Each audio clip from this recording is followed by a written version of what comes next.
এই একটা কথা তোমার কি কথা বলবো তখন থেকে একটা কথা বলে বুঝছি না তোর ঘটনা। আচ্ছা আমাকে কথাটা বলতে দাও। তুই কথাটা বলবি তো, তোর কথাই তো বলছিস না।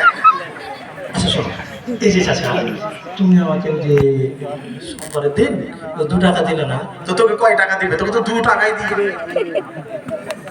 তো এই যে 2 টাকা দিলে সোমবারে নষ্ট করেছি, চিন্তা করুন এটা একটা কাজে লাগে।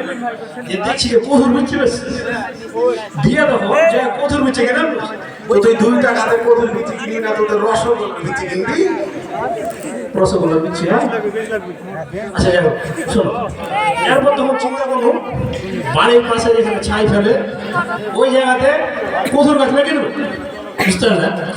দিয়ে তখন কঠোর গাছটা দেখে যেখানে ছাই থাকবে কিন্তু গাছটা ভালোভাবে মনে করে লাগিয়ে দেবো, দিয়ে তারপরে হেভি সুন্দর হয়ে কিছুদিন পরে গাছ বাড়ি আরো কঠোর গাছ। আহা, তুই বিচি লাগাবি তো ছায়ের ইয়াতে মাইন দে, তুই ওই ঘরের ভিতরে বিচি লাগাবি নাকি? কহ তো ওইটা আবার কহার কি আছে? দিয়ে চাষা কিছুদিন পর দেখছি ডাল ভর্তি হয়ে কদু ঝুলে আরো আমার। তুই লাগাচ্ছিস কদুর গাছ, তো তোকে আম ধরবে? কহ তো জি, ধরবে তো কদু। আচ্ছা শোনো চাষা, এখন দেখছি এত কদু, তো মানুষকে দান সাদকা করার চিন্তা করলো যে আল্লাহ রাসূল বলেছে দান সাদকা করতে হবে। আমি তখন গ্রামের যে গরিব মানুষ ভালো মানুষ আত্মীয় স্বজন সবাইকে কিন্তু কদুর বেঁচে কদু গালা দিতে লাগলো। হ্যাঁ, তো তুই তো আর ভাতে যা, বুঝতে হবে তুই কার ভাতে যা। দান ধ্যান করা ভালো, ঠিক আছে? একা একা কিছু খাইতে হয় না, পাড়া প্রতিবেশী আত্মীয় স্বজনদেরকে দিয়ে খাইতে হয়, এটা ভালো চিন্তা রে বা। তারপর তখন চাষা চিন্তা করলাম যে কদুর তো একটা দাম আছে, তো আর মানুষকে খালি দাম ধ্যান না করে বাজারে বিক্রি করে দেবে। তো ঠিকই আছে, মানুষকে খাইয়া লাভ আছে? তুই মানুষকে খাইয়া কখনো পেট ভরাতে পারবি? হ্যাঁ, তো ঠিক আছে, তুই বিক্রি করবি। এত সুন্দর সুন্দর কদু তুই বিক্রি করবি, তো মানুষকে দিয়ে পারবি নাকি? এত বড় দাতা হয়ে গেছে। তুমি ঠিকই পেয়েছো, কিন্তু চাচা এবার ঘটনা শোনো, ঘটনা আলাদা হয়ে গেছে। সোমবারের হাটে যে নামাইলাম গাড়িটা নামিয়ে তখন অনেকক্ষণ ধরে বসে আছে, কেউ আসে না। তোর পচা কদু কিনতে কে আসবে? হ্যাঁ, কিছুক্ষণ পর দেখছি এই যে এরকম একটা এই ভেড়ারা চাষা চলে আসছে আমার দিকে। তোর পচা কদু তো ভ্যানালাই কিনবে, নাহলে ওই অধ্যাপক ডাক্তার ইঞ্জিনিয়ার কিনবে।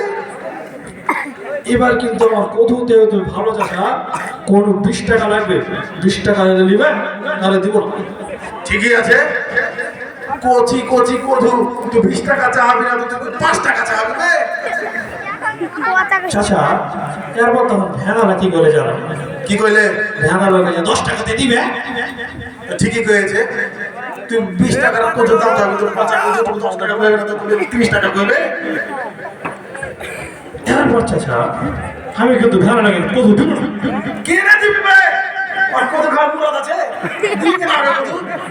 10 টাকা টাকা কি মানে? দেখ, মুখ খারাপ করে কিছু কইলো না। এরপরে চাচা চিন্তা করবো যে এরপর তো হবে। এবার দেখছি চাচা একটা ডাক্তার চলে আসে আমার কদুর দিকে। আবে ডাক্তারি তো আসবে বে, ও তো জানে কদুতে কি ভিটামিন আছে, ভিটামিন এ থেকে জেড কিন্তু সবই আছে। তো ডাক্তারি তো কদু কিনবে, তো ঘেনা লাগবে নাকি?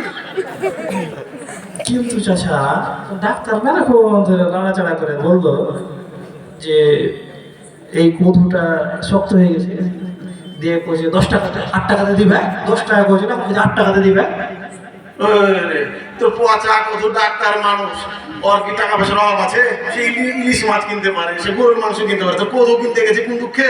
তোকে তো 8 টাকা কয়েছে, এটা তো লাখের কপাল বে। চাচা শোনো, এরপরে কি হলো? এবার কিন্তু ওই কিন্তু কদু দিল না, ওই চলে যাও কদু খেতে হবে। কে না দিবে বে কদু? হ্যাঁ, ও ডাক্তার এসে কি আছে? ও শালা ভুয়া ডাক্তার। হ্যাঁ, কত রোগীকে শালা ভুল চিকিৎসা দেয়। তুই কদু দিবি? ওর কদু খেলে তো ওর মাথার ব্রেন বাদ করতে চিকিৎসা করবে। এবার দেখছি চাচা অনেকক্ষণ দাঁড়িয়ে কদুর দিকে দিয়ে তখন আমি একটু ভিড় করে পুলিশটাকে বলবো, পুলিশটাকে কিন্তু কদু বিক্রি করতে হবে। তো পুলিশ তো শালা বেতন কয় টাকা পায়? কত কদু কিনা খেতে, তোর পচা কদু পুলিশ ছাড়া কিনতে যেতে হতো। তারপরে দেখছি চাচা পুলিশ এটা তো কত 5 টাকা করে রে 5 টাকা দিবি শালার স্বভাবই খারাপ। আর তোর পচা কত তুমি 5 টাকা করে তো কয় টাকা করবে? তোরও তো মানে নাই হাতে তো আর নাই। এবার কিন্তু আমি পুলিশে যেতে গিয়েছি আমি কিন্তু কত দিব না তোমার কত কথা হবে না তোমার কত খাওয়ার যোগ্যতা নাই তুই চলে যাবে এখান থেকে ঠিকই করেছিস কেনে দিবে মাংনা জানিস নাকি 5 টাকা দাম মানে সব জায়গাতে খালি সিনেমা দেখি নাকি ভয় পাইলে চলবে নাকি এসব হবে না ভালো করেছিস কি হলো আমাকে পুলিশ তো তুমি ধারাম করে দিলে একটা ডান্ডার বাড়ি ধারাম করে দিলে একটা ডান্ডার বাড়ি তো তোমাকে চুম্মা খাবে তুমি পুলিশের বিরুদ্ধে কথা বলছো পুলিশের সামনে মাস্তানি দেখে না পচা কথা বিক্রি করতে যাবে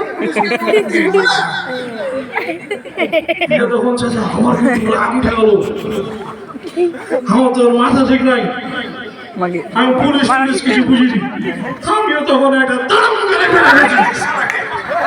একদম উচিত কাজ করেছে পুলিশের সাথে কি আছে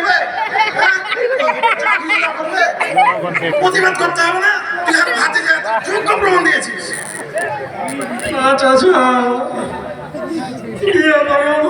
পুলিশ করার ধরে টানতে টানতে টানতে টানতে জেলে নিয়ে যাবো টানতে টানতে টানতে জেলে তো শ্বশুর বাড়ি নিয়ে যাবে তুই পুলিশকে মেরেছিস সব ব্যাপার জি আইনের লোকের গায়ে হাত দিয়ে এত বাড়িতে তো ঘুমাই যাবে না আর লেগে দিয়ে চাচা আমাকে ওখানে ভুল স্বীকার করতে গেছি আমি ভুল স্বীকার করবো না কেন করবি ভাই ভুল স্বীকার এই ভুল স্বীকার করার লাগে তুমি 71 সালে যুদ্ধ করে চলবে কিসের ভুল স্বীকার করবি সব সমান না প্রতিবাদ করতে হবে ভুল স্বীকার করার সুযোগ নাই দারুণা দেখুন আমাকে আর একদম হাত দিলে তারপরে আমি এমন করে মারলে এমন করে মারলে তো তোকে চুমা খাবে ভুল স্বীকার করলে কি এমন দোষ হতো ওই দিন ভুলে গেছে শেষ এত কিনেছে তো একজনে ভুল স্বীকার না করার লাগে তাপরানি খেয়ে কিন্তু একদম দেশের বাইরে চলে গেছে এবার কিন্তু চাচা জেলের ভিতরে আমাকে কেউ দেখতে আসে না বাপরে কত শখ তুমি হলি শালা পচা কদুয়ালা তবে কে দেখতে যাবে এবার আমি তখন কিছুদিন পরে দেখছি একটা মোটা করে লোক আইলো মোটা করে লোক আইলো আসার পরে কাছে তুমি কি কারণে ধরা পড়েছ দিয়ে বললে যে তুমি ঠিক আছে তোমার কেসটা ওরকম সমস্যা নাই তুমি চলে যাও আর যেহেতু তুমি খাওয়া দাওয়া করতে পারবে তো এই ধরো 200 টাকা 200 টাকা ধরে দিলে ওইটা আমারই লোক ছিল বুঝলি রে বা হাজার হাজার তুই ভাতি যা তুই জেলখানায় থাকবি আমার একটা দায়িত্ব আছে না তা আমারও তো একটা লাইন ঘাট আছে তো আমি ওই সিস্টেম করে দিয়েছি তোকে কেমনি ছেড়ে দিয়েছে আর তুই হার নাম কইতে পারিস নি আগে হার নাম কইলে তোকে এত দূর যাইতে হতো না তোমার মেলায় দাও না ঠিক আছে তখন যাই হোক চাচা এরপর তো ওই 200 টাকা দিলে দিয়ে কিন্তু ওই 200 টাকা দিয়ে 100 টাকা দিয়ে ভালো করে ভাত খাই না কিন্তু ভালো করে ভাত খাবি না কয়েকদিন জেলে ছিলি তো নাইরা শুকালছে পুকুর শুকালছে তো ঠিক মতো খাইতেও পাইছিলি তো জীবনে তো খাবি আগে আর 100 টাকা কিন্তু চাচা ভাইচা ওই 100 টাকা দিয়ে বুঝলে একটা চামড়া স্যান্ডেল কিনলো চাচা কত নাম্বার কিনেছিস রে বা ওই হার পায়ে হবে মাপে চাচা যাই হোক তুমি কিছু মনে করলে না মাফ করে দিও হ্যাঁ মাপ চাচ্ছিস না মাপ চা একটা উদারতার লক্ষণ যা ক্ষমা করে দেবেন হাতে যা মানুষ আচ্ছা চাচা তুমি তোমাকে ঘটনা করার পর থেকে তুমি দেখছি এনো কত আছো এনো কত আছো আমি ভালো কথা বলো হ্যাঁ কহো তোর খারাপ কথা বলো হ্যাঁ কহো তো এই যে চরিত্রটা এটা কোরআনে কত বড় ভয়ঙ্কর কথা তুমি জানো এটা তো একটা অভিজ্ঞতার ব্যাপার বয়স হয়েছে যুগ জামানাতে এরকমই যেদিকে সুবিধা সেদিকে হ্যাঁ করে দেবে বুঝতে পারবি না আর কি সমাজে ঠিক থাকবে চলতে পারবে না মানে তোর ছোট ছেলে পেলে কষা দিলে দুধ পারে তোরা কি বুঝবি হবে আচ্ছা এত কিছু বুঝি না চাচা কিন্তু বুঝি এটা অন্যায় আর অন্যায়ের প্রতিবাদ করা উচিত তো যাই হোক চাচা অবশ্যই প্রতিবাদ করবি আচ্ছা চাচা চাচা ওই তুমি একটু তাকাতো কোন থেকে কোন দিকে রে ওদিকে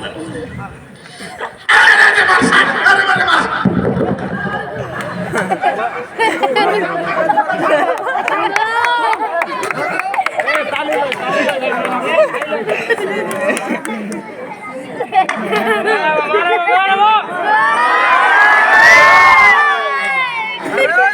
সম্মানিত দর্শক মন্ডলী, কেমন লাগলো আপনাদের? যারা